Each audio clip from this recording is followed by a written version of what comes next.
تحفظ دین کا کارواں رواں دواں، علماء کا ساتھ دو، آؤ سب کے سب یہاں۔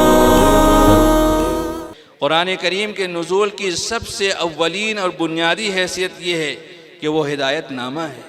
اللہ تبارک و تعالیٰ نے قرآن کریم کا تعارف فرمایا تو اس کو کتاب ہدایت فرمایا۔ شہر رمضان الذی انزل فیہ القرآن ھدی للناس وبینات من الہدی والفرقان۔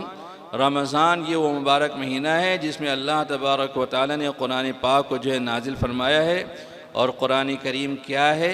قرآن کریم پوری انسانیت کے نام اللہ تبارک و تعالیٰ کی طرف سے ہدایت کا پیغام ہے۔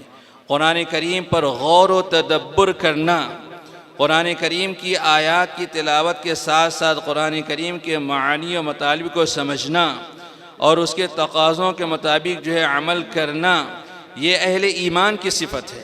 قرآن کریم میں اللہ تبارک و تعالیٰ نے منافقین کے تذکرے میں یہ بات ارشاد فرمائی ہے کہ افلا یتدبرون القرآن ام علی قلوب اقفالها، کیا وہ قرآن کریم پر غور و تدبر نہیں کرتے؟ کیا ان کے دلوں کے اوپر تالے پڑ گئے ہیں؟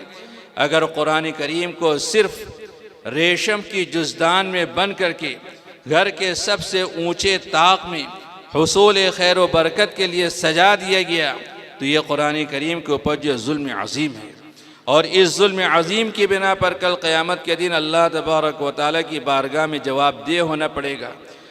رسول اللہ صلی اللہ علیہ وسلم اللہ تبارک و تعالیٰ کی بارگاہ میں میدان محشر میں فریاد کریں گے، یا ربی ان قوم اتخذوا هذا القرآن مہجورا، اے میرے رب، میری قوم کے لوگوں نے تو قرآن کریم کو بالکل ہی نظر انداز کر دیا تھا، بالکل ہی چھوڑ رکھا تھا۔ ذرا تصور کیجئے میدان محشر کا، اللہ تبارک و تعالیٰ کرسی عدالت پر ہوں گے، حضور پاک صلی اللہ علیہ وسلم مقدمہ دائر کریں گے، تو کیا کوئی شخص اللہ تبارک و تعالیٰ کی گرفت سے چھوٹ کر بچ سکے گا؟ ہرگز کوئی بچ نہیں سکے گا۔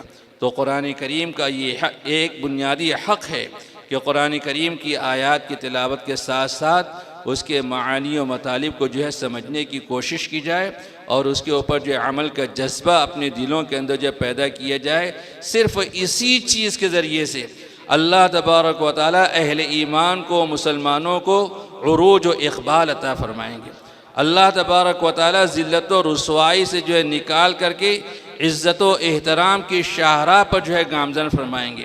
زمانے قدیم میں بھی جن لوگوں نے قرآن کریم کو امام، مقتدی اور پیشوا بنایا تھا، اللہ تبارک و تعالیٰ نے ان کے لیے رفعت اور بلندی کا فیصلہ فرمایا تھا، اور حضور پاک صلی اللہ علیہ وسلم نے ارشاد فرمایا کہ یہ وہ کتاب مقدس ہے کہ اس کے ذریعے سے اللہ تبارک و تعالیٰ قوموں کو بلند و بالا مقام و مرتبہ عطا فرماتے ہیں، اور اسی کی وجہ سے قوموں کو ذلیل و رسوا بھی فرماتے ہیں۔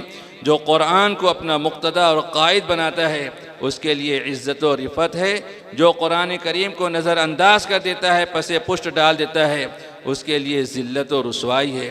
اس لیے اس وقت کی اہم ترین ضرورت ہماری اور آپ کی یہ ہے کہ ہم قرآن کریم سے اپنے رشتہ و تعلق استوار رکھیں، اسی میں دونوں جہاں کی کامیابی و سرخروئی ہے۔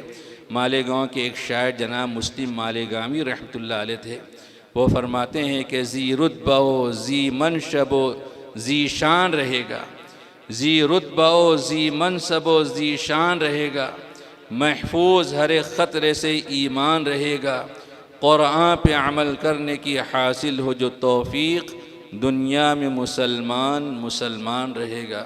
سنشائن ہربل لے کر آیا ہے مایوس شادی شدہ مردوں کے لیے ایک نایاب نسخہ، 100% اثردار اور طب نبوی سے تیار کردہ آیورویدک دوا، ساتھ ہی موٹاپا کم کرنے اور وزن بڑھانے کے لیے بہترین نایاب نسخے، علماء کرام کے لیے کاروبار کرنے کا سنہرا موقع۔